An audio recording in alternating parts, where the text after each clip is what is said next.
Boys எல்லாத்துக்கும் வணக்கம். நான் தான் உங்கள் யூடியூப் ஸ்டார். நாம் இன்றைக்கி என்ன வீடியோ பார்க்க போகிறோன்னா, நம்மளோட இன்ஸ்டாகிராமில் தான் ஸ்டோரி எப்படி போடுறது, அது யூனிக்கான நம்ம ஃபோட்டோ வச்சு எப்படி ஒரு ஸ்டோரி போடுறது அப்படிங்கிறது தான் இந்த வீடியோ பார்க்க போகிறோம். அதாவது எந்த மாதிரினா, இந்த மாதிரியான ஸ்டோரி எப்படி நம்ம போடுறது அப்படிங்கிறத பற்றி முழுசாக நம்ம இன்றைக்கி இந்த வீடியோவில் பார்க்க போகிறோம். ஓகேங்களா? அதுக்கு முன்னாடி இன்னும் நம்ம சேனலை சப்ஸ்கிரைப் பண்ணலாம், சப்ஸ்கிரைப் பண்ணிக்கோங்க.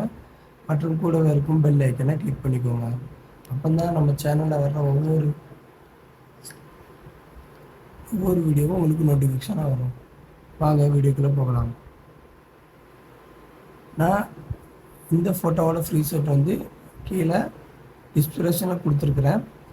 அதை கிளிக் பண்ணி உங்களோட அலைட் மோஷனில் அதை வந்து இம்போர்ட் பண்ணிக்கோங்க. இம்போர்ட் பண்ணதுக்கப்புறம் அலைட் மோஷனுங்கிற அப்ளிகேஷனை ஓப்பன் பண்ணிக்கோங்க. ஓப்பன் பண்ணதுக்கப்புறம் ப்ராஜெக்ட் இருக்குது பார்த்தீங்களா, இதில் உங்களோட நீங்கள் இன்புட் பண்ண ப்ரீசெட் வந்து வந்துடும். அதை கிளிக் பண்ணி ஓப்பன் பண்ணுங்கள். ஓப்பன் பண்ணதுக்கப்புறம் அந்த ப்ரீசெட்டை ஓப்பன் பண்ணுங்கள். ஓப்பன் பண்ணதுக்கப்புறம் இந்த மாதிரி தான் இருக்கும். கீழே இதில் அந்த ஃபோட்டோ இருக்குது பார்த்தீங்களா, அதை கிளிக் பண்ணுங்கள். கிளிக் பண்ணிவிட்டு கலர் அப்படின்னு இருக்குது பார்த்தீங்களா, இதை கிளிக் பண்ணுங்கள். கிளிக் பண்ணதுக்கப்புறம் இதில் அந்த ஸ்டார் இருக்குது பார்த்தீங்களா, இதை கிளிக் பண்ணுங்கள். கிளிக் பண்ணதுக்கப்புறம் நம்ம எந்த ஃபோட்டோவை சேஞ்ச் பண்ண போகிறோமோ அந்த ஃபோட்டோவை மேலே அப்படி இல்லை உங்களோட ஃபோட்டோவை சூஸ் பண்ணுங்கள். நீங்கள் எந்த ஃபோட்டோ சேஞ்ச் பண்ண போகிறீங்களோ அந்த ஃபோட்டோவை சூஸ் பண்ணுங்கள்.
நான் இப்போ இந்த ஃபோட்டோவை சூஸ் பண்ணியிருக்கேன்.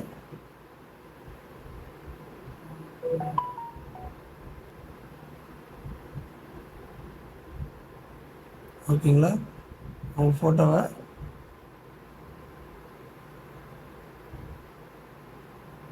அதுக்கேற்றப்பல கரெக்டாக செட் பண்ணிக்கோங்க. சரிங்களா?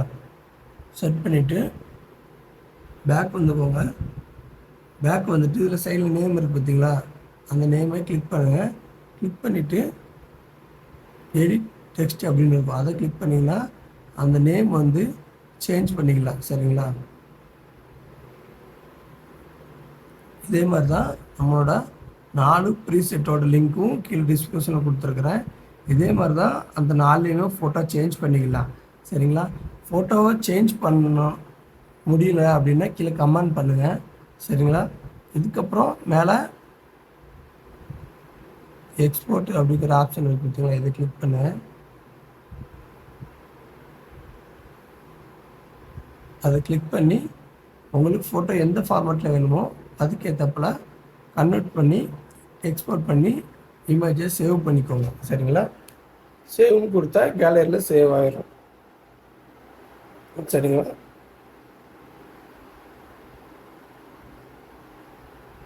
இந்த வீடியோ பிடிச்சிருந்தா மறக்காமல் லைக் பண்ணுங்கள் மற்றும் உங்கள் ஃப்ரெண்ட்ஸ்க்கு ஷேர் பண்ணுங்கள். தேங்க்யூ ஃபார் வாட்சிங்.